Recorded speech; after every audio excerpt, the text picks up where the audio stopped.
नमस्कार बच्चों। पिछले वीडियो में हमने कवि सूरदास का परिचय का अध्ययन किया था। आज हम इनके कुछ 6 पद शामिल किए हुए हैं। उनका प्रथम पद के बारे में अध्ययन करेंगे। सबसे पहले हम कुछ कठिन शब्दों का अर्थ जान लेते हैं।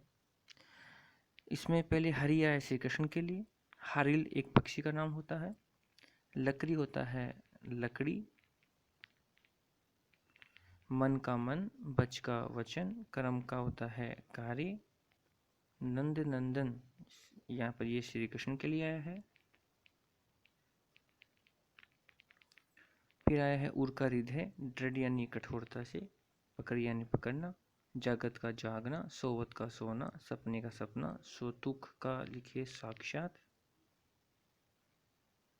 साक्षात, कान यानी श्री कृष्ण, जकृत का जपना या रटना, सुनते यानी सुनकर, जो का योग, जो का लिखे योग, अली का यहाँ पर भंवरा होता है, लेकिन यहाँ पर ये अली उद्धव के लिए आया है। जो यानी जैसे, करु यानी कड़वी, करुई का लिखे कड़वी, ककरी का होता है ककड़ी, सो यानी वही, व्याधि यानी बीमारी, हमें यानी हमारे लिए, सुनी यानी सुनना, कर यानी होना, चिंत यानी जिनको, दीजिए यानी देना, चक्र यानी अस्थिर, चक्री होता है अस्थिर। दूसरे का हम कुछ कठिन शब्द देख लेते हैं। दूह यानी दोनों, भात यानी प्रकार से, फल यानी अच्छा परिणाम, ब्रजनाथ यहाँ श्री कृष्ण के लिए है। नीको, नीको का होता है अच्छा, नीको का लिखिए अच्छा, नात्रु का लिखिए नहीं तो, नात्रु का नहीं तो, जग यानी संसार, जस यानी यश। फिर है गोकुल यानी गोकुल, व्रणहीन हीन वर्ण, लघु जाति छोटी जाति, लघु जाति का लिखिए छोटी जाति, कमला के स्वामी, कमला यानी लक्ष्मी के लिए आता है, तो लक्ष्मी के स्वामी अर्थात श्री कृष्ण। पांति का लिखिए पंक्ति। निगम ध्यान का होता है वेदों का ज्ञान रखने वाला, वेदों का ज्ञान रखने वाला।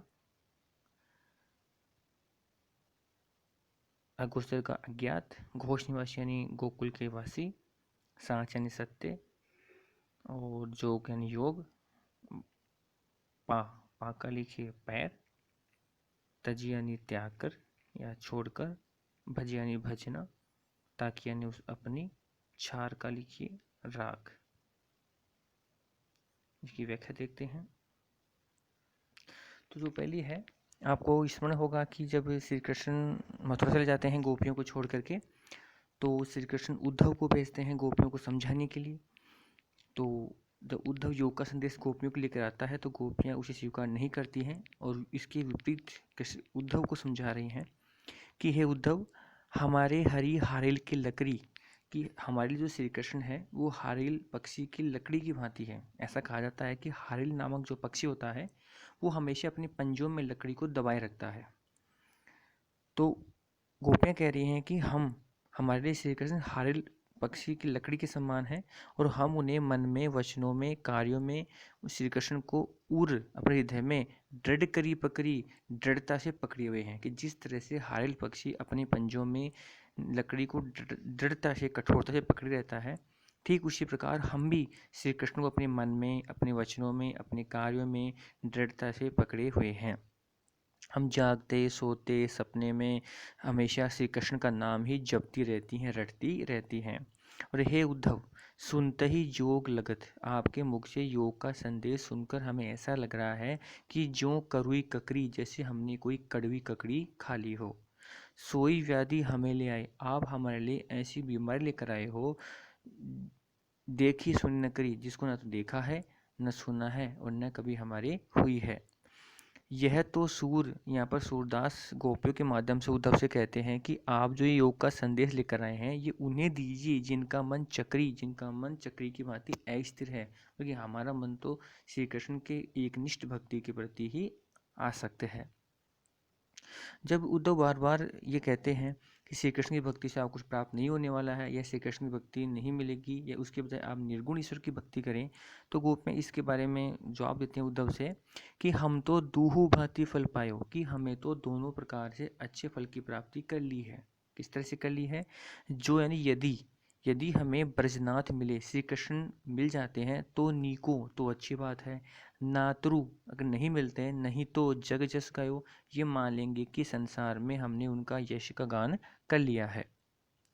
गोपियाँ कह रही हैं कि जब उद्धव ने कहा कि श्री कृष्ण की के बारे में, तो उन्होंने कहा कि अगर श्री कृष्ण में मिल जाते हैं तो भी अच्छा है, नहीं मिलते हैं तो भी अच्छा है, तो हमें तो दोनों तरह से अच्छे फल की प्राप्ति हो गई है।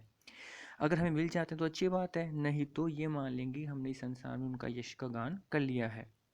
फिर इन दो पंक्तियों में वो अपने आप को बड़ी भाग्यशाली मान रही है कि वो कहती है कि कह वे गोकुल की गोपी, कि कहाँ तो हम गोकुल की गोपियाँ सब व्रणहीन लघु जाति, जो सभी हीन वर्ण और छोटी जाति की हैं। कह वे कमला के स्वामी, और कहाँ वे लक्ष्मी के पति अर्थात श्री कृष्ण जो साक्षात ईश्वर हैं, उन्होंने संग मिली बेठीक पाती, उन्होंने हमें अपने साथ एक साथ रहने का या समय बिताने का सुअवसर प्रदान किया था।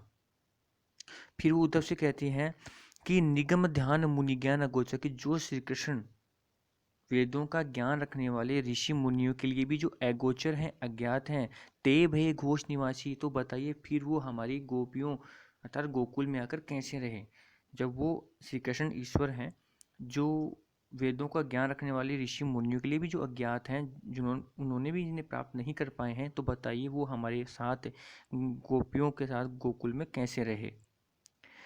ता ऊपर अब साँच कहो धो मुक्ति कौन की दासी, की और अब एक बात सत्य बताइए कि तुम बार बार जिस मुक्ति की जिस मोक्ष की बात कर रहे हो, बताओ कौन की दासी, वो किसकी दासी है? अर्थात वो श्री कृष्ण की तो दासी हैं। अर्थात अगर हम श्री कृष्ण की भक्ति करते हैं तो हमें मोक्ष की क्या आवश्यकता है, हमें तो वैसे ही मोक्ष की प्राप्ति हो जाएगी।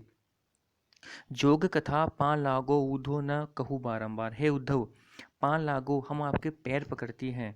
जोग कथा, ये जो योग की कथा है, ना कहूँ बारंबार, आप हमें बार बार मत कहिए, कि हे उद्धव हम आपके पैर पकड़ती हैं कि आप अब ये योग की जो संदेश है, कथा है, हमें बार बार मत कहिए। सूरदास गोपी के माध्यम से कह रहे हैं उद्धव से कि श्याम तजी और भजे, कि अगर कोई श्री कृष्ण को त्याग करके और भजे, अन्य का अगर भक्ति करता है, भजन करता है, तो ऐसा करके वो ताकि जननी छार, अपनी माता को राख के समान साबित करता है, अर्थात उन्हें तुच्छ साबित करता है, या कह सकते हैं उन्हें अपमानित करता है या लज्जित करने वाला कार्य वो करेगा। अगर कोई श्री कृष्ण की भक्ति को त्याग करके और किसी अन्य की, किसी निर्गुण की ईश्वर की भक्ति करता है, तो ऐसा कार्य